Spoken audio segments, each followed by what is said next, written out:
বাদলি মাথা তাও যে বাঁকা সিথা।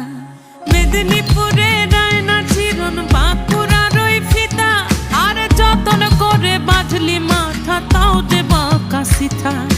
পেছ পায়